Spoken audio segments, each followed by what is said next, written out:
엄마, 저희도 고민 많이 했어요. 내가 언제 자주 와달라고 말하길 했니? 용돈을 달라고 했니? 오히려 명절 때마다 용돈 챙겨준 건 나 아니니? 며느리 얼굴이 빨갛게 달아오르더라고요.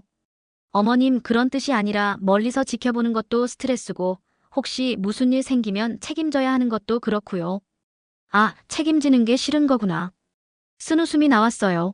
며느리가 답답하다는 표정으로 어머님도 현실을 봐야죠.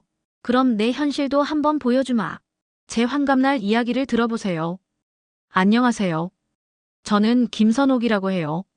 올해 61살이고 초등학교에서 30년 가르치다가 은퇴했어요. 제 환갑날에 있었던 일을 말씀드릴까 해요. 좀 기가 막혀서요. 그날 아침에 아들이 차 가지고 왔더라고요. 어머니, 오늘 환갑잔치 점심 드시러 가요. 뭔가 이상했어요. 30년 동안 아이들 가르쳐서 그런지 눈치가 빨라요. 아들 말투도 어색하고. 점심이면 동네에도 식당 많은데 굳이 멀리 가야 해? 했더니 며느리가 환하게 웃으면서 어머님 환갑인데 특별한 곳에서 모셔야죠 하더라고요. 차가 도심 벗어나서 논밭 쪽으로 계속 가는 거예요. 아들은 평소보다 말이 없고 며느리는 반대로 평소보다 말이 많고 이런 경우엔 대개 뭔가 숨기는 일이 있더라고요. 내비게이션 보니까 20분은 더 가야 하는 거예요. 환갑 점심치고는 너무 멀잖아요. 그날은 왠지 모르게 파란 파일 하나를 가방에 넣어서 나왔어요. 30년 교사 생활하면서 생긴 위기 대응 본능 같은 거였나 봐요. 아들이 백미러로 저 보면서 편하게 계세요. 좋은 하루 될 거예요 하는데 표정이 미안하면서도 걱정스러워 보이더라고요. 저는 속으로 생각했어요. 잔치는 보통 가까운 데서도 충분한데 이렇게 멀리 가는 건 잔치가 목적이 아니구나. 도착한 곳은 송화정이라는 한식당이었어요. 전통 기와집 개조에서 만든 곳이더라고요. 운치는 있는데 제 의심은 더 커졌어요. 이런 데는 예약도 어렵고 비쌀 텐데. 어서 오세요, 김선옥 어르신. 직원이 제 이름을 정확히 부르며 맞더라고요. 이미 예약이 되어 있었고 독립된 한옥방으로 안내받았어요. 상이 정말 과했어요. 전복죽, 갈비찜, 나물, 전까지. 환갑상이라기엔 너무 화려했어요. 며느리가 어머님, 오늘은 제대로 모실게요 하면서 젓가락까지 놓아주고 음식도 일일이 덜어주는 거예요. 손 하나 까딱 안 하셔도 돼요 하면서요. 평소 같으면 간단히 드시죠 했을 텐데 오늘은 완전히 달랐어요.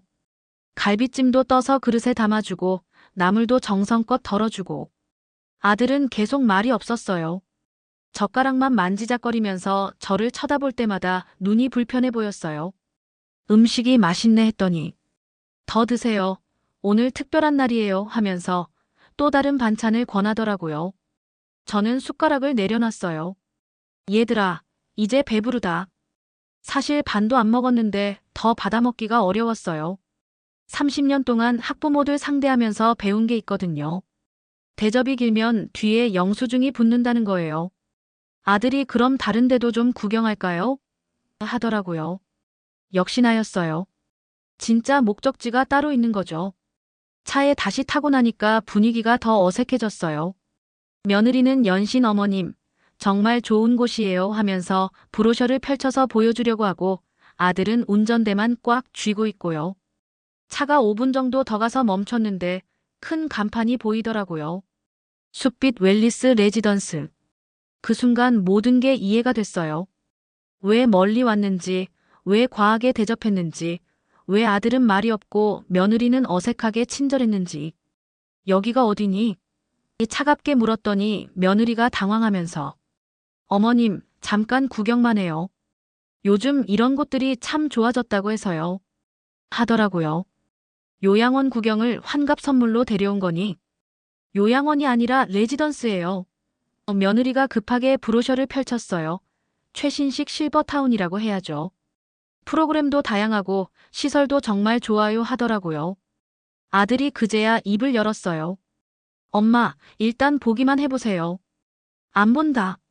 집으로 가자. 단호하게 말했는데 며느리가 벌써 차에서 내려서 문을 열었어요. 어머님, 정말 5분만요. 여기까지 왔는데요. 억지로 끌려 나와서 브로셔를 봤는데 며느리가 어머님, 환갑 맞아서 새 출발 어떠세요? 여기 프로그램 정말 최고래요 하더라고요.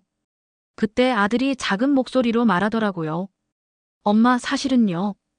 저희가 싱가포르 파견이 확정됐어요. 싱가포르? 회사에서 2년 파견 나가게 됐어요. 근데 아이들 국제학교 등록금이 부담이 많이 되더라고요. 그래서 엄마 집을 월세로 돌리면 서로 좋을 것 같아서요. 드디어 속내가 나온 거예요. 그럼 하나만 물어볼게. 내 환갑 선물이 레지던스 입주냐? 아니면 집 비우기 계획이냐? 며느리가 당황하면서 어머님, 그런 뜻이 아니고요 하더라고요. 그런 뜻이 아니면 뭐니? 내 집 월세 받아서 너희 애들 학비 대고 나는 여기 처박아 두자는 게 아니니? 처박아 둔다니요?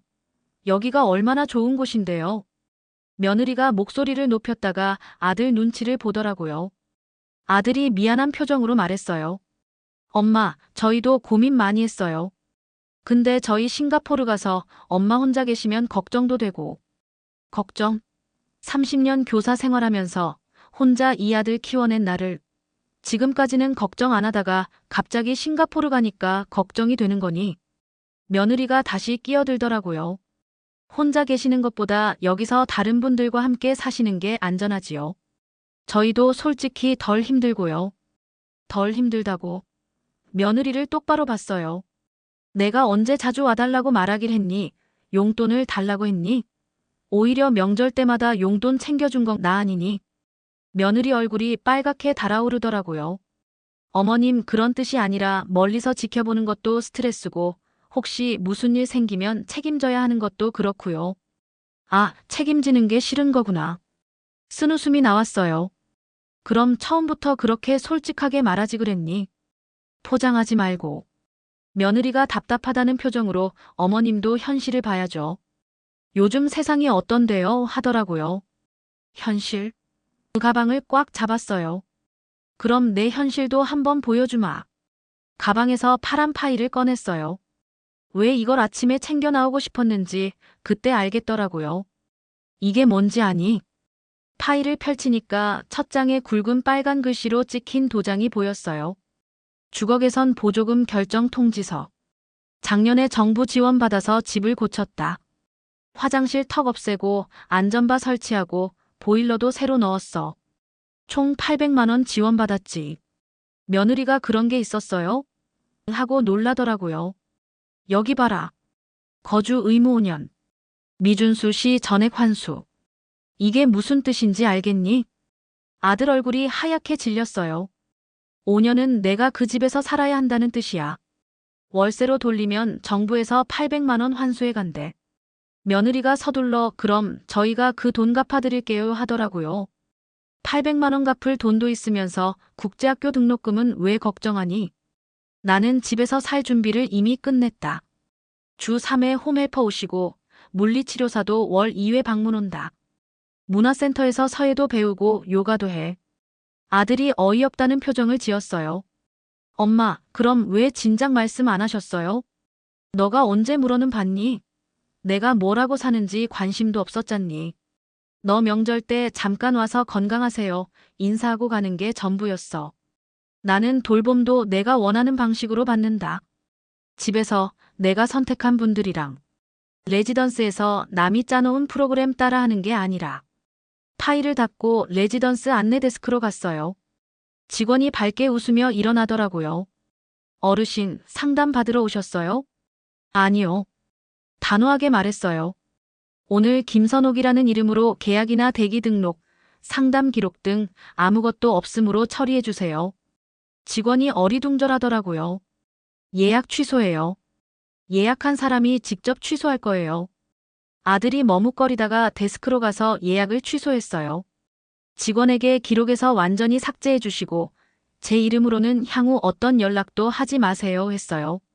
그리고 가방에서 봉투 하나를 꺼내서 아들한테 건넸어요. A4 용지 몇 장하고 손글씨로 쓴 메모였어요.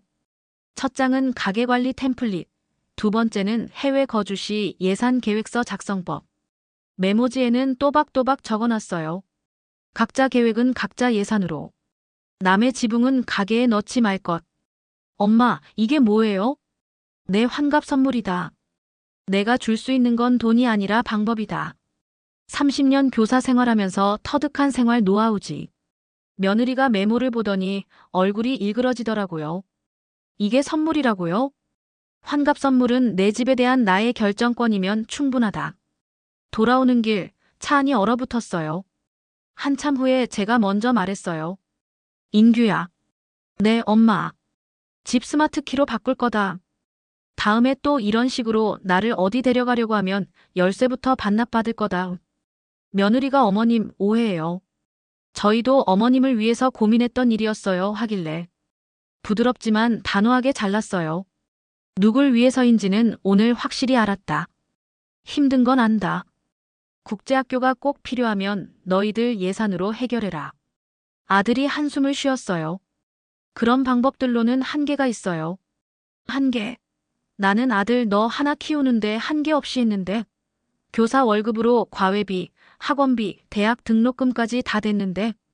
창밖을 보면서 말을 이었어요. 내 집은 또 다른 내 교실이다. 노인들 한글 가르치고 서예 봉사하고 동네 아이들 숙제도 봐준다. 며느리가 작은 목소리로 물었어요. 그런 걸 왜 말씀 안 하셨어요? 물어본 적은 있니?